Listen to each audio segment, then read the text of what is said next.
Ini pembuatan selai salak. Pertama kita kupas, dipisahkan antara kulit salak sama bijinya. Ini yang dipakai salak apa ini, Pak? Pondoh. Salak pondoh. Iya. Khas Sleman ini ya, Pak? Khas Sleman.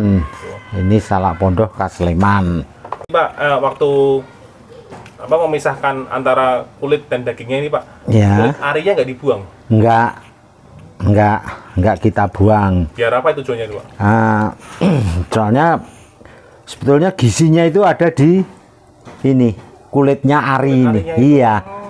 Sebetulnya gizinya ada di situ. Makanya enggak kita buang. Sebetulnya orang makan salak itu sebetulnya ininya itu malah jangan dibuang. Kadang-kadang ya kayak gini loh. Iya. Nah, kayak gini itu sebetulnya malah salah. Itu jadi banyak khasiatnya di harinya itu, untuk menganukan pencernakan, untuk memperlancar membuang air besar. Nah itu. Jadi kejadian yang waktu itu penyerahan halal, saya tuh masih kecil, usaha saya masih kecil sekali dibanding dengan teman-teman UKM yang lain. Tapi ternyata saya yang dipilih untuk menerima langsung dari Menteri UMKM Bapak Teteng Mas Duki Koperasi itu, sama didampingi sama Gubernur DIY. Itu menurut saya sangat luar biasa karena saya tidak pernah memimpikan, dan itu sebagai hadiah ulang tahun saya yang terbesar. Assalamualaikum warahmatullahi wabarakatuh. Nama saya Eis Yopi. Saya pemilik Pai Cobi Salak. Usaha ini saya mulai pada tanggal 26 Agustus 2018 karena keprihatinan kami kepada petani salak ketika musim panen raya tiba. Itu harga salak menurun tajam, sangat murah sekali, dan kami berinspirasi membuat pai salak.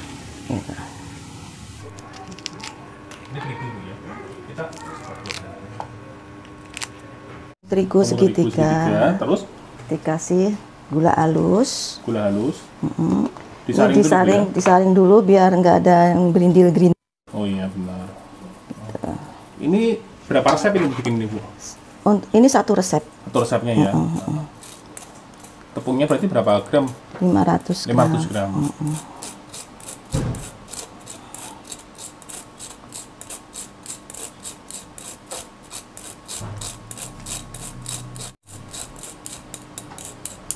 Terus dikasih susu.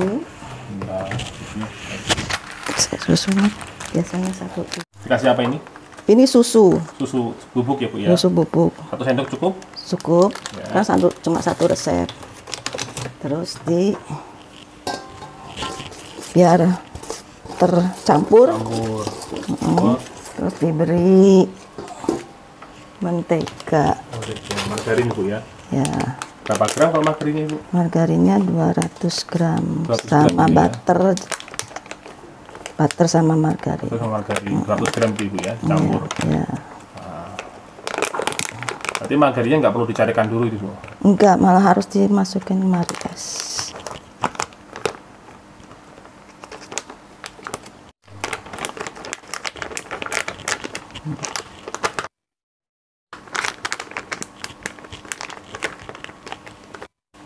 Ini pakai alat apa ini, Bu? Katanya alat untuk memang khusus untuk bikin pai ya. Oh gitu, berarti alat khusus buat ngaduk adonan pai. Ya, gitu untuk adonan pai pakai ini. Kalau ini kan biar rata dulu.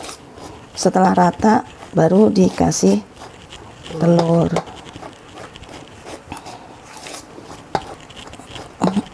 Wangi ya, Bu ya?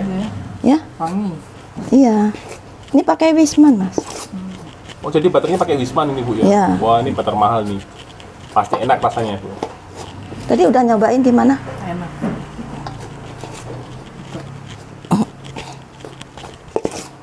Ini diaduk sampai apa ini, Bu? Sampai tercampur. Ini kan belum tercampur tuh, Mas. Nah, udah tercampur. baru dikasih telur. Berapa telur Ibu? Satu. Cukup satu ya? Satu.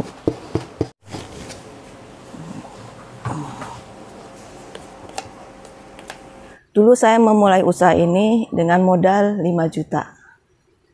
Karena saya sudah punya barang-barang yang lain ya, alat-alat yang lain seperti oven, terusnya loyangnya, mixer, dulu itu sudah punya. Jadi cuma untuk modal bahan baku yang lainnya aja.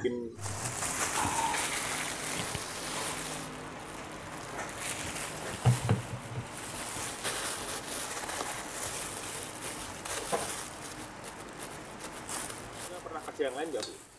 Enggak, ibu rumah tangga aja. Ibu rumah tangga. Saya memasarkan produknya secara online dan offline.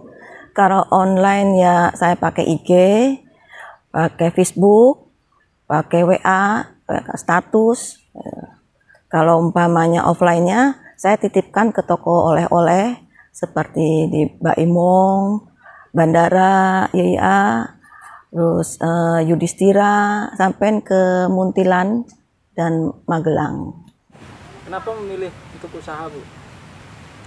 Mengisi kekosongan ketika anak-anak sudah mulai bekerja semua. Jadi saya daripada ngelangut bikin kue gitu.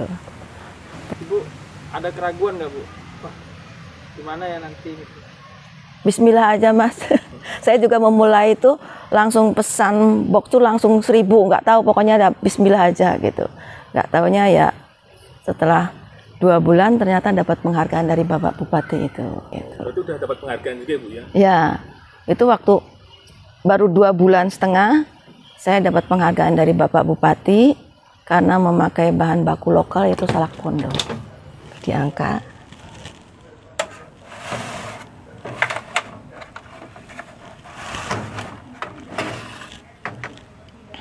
Bu, ini hasilnya kuning kecoklatan gini Bu ya? Ya. Itu tapi setelah dapat penghargaan penjualannya mulai bagus gitu loh Mas. Setelah saya cuci, kita pertama ngerebus air. Setelah air mendidih, terus salaknya sudah kita cuci bersih, terus saya masukkan ke rebusan air. Nah, sampai mendidih. Berapa lama kurang lebih nih Pak? Kurang lebih 15 menit. 15 menit kita masukin.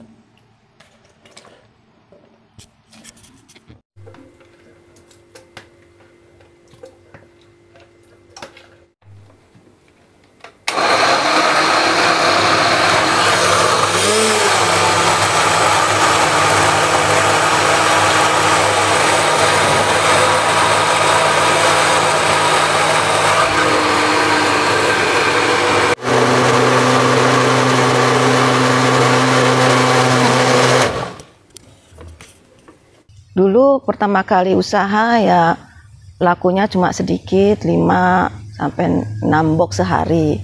Tapi alhamdulillah sekarang bisa sampai 60 sampai 80 box. Itu padahal di rumah aja Bu ya usahanya Bu ya? Ya di rumah aja, dibantu sama anak-anak dan suami. Gimana perasaannya Bu bisa laku banyak seperti itu Bu? Wah senang sekali gitu. Senang sekali gitu.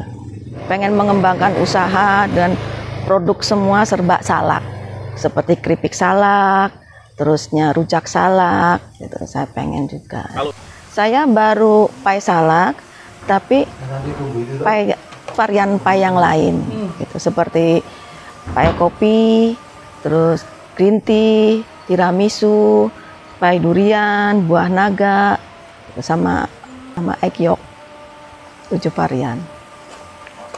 Tadi kan Ibu udah mengajarkan kita Ibu ya, cara bikin pie gimana, cara bikin selai gimana. Ibu gak takut Ibu, nanti kalau ada yang nyuruh usahanya, proyeknya diambil gitu gimana? Rezeki udah yang ngatur Gusti Allah. Saya pasrah aja Mas, rezeki sudah ada yang ngatur, nggak mungkin tertukar. Gitu. Pasti kan beda tangan, beda rasa, gitu. Punya ciri khas sendiri. Gitu. Walaupun usaha saya masih produksi rumahan, tapi sudah pernah mengirim sampai ke Makassar, Sumatera, Kalimantan, ya kalau Pulau Jawa hampir semuanya. Gitu. Saya ketika pernah ada yang ini ya reseller, terus dikembalikan, saya sudah pasrah. Ya namanya juga usaha, tapi setelah itu saya tak kasihkan sama sedekah karena memang produknya masih bagus. Saya kasihkan sama orang-orang yang tidak punya, terus kasihkan.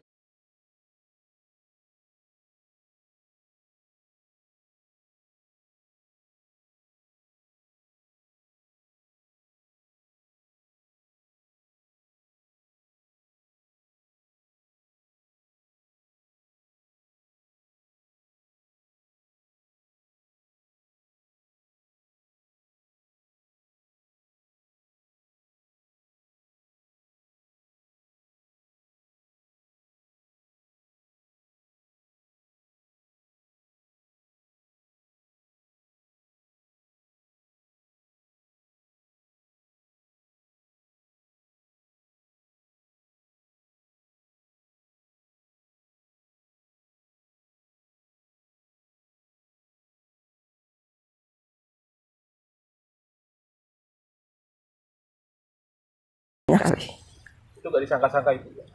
Di luar nalar. Apa ya? Didahulukan dulu Allah. Yang lain pasti beres. Kalau saya ya pengennya berguna bagi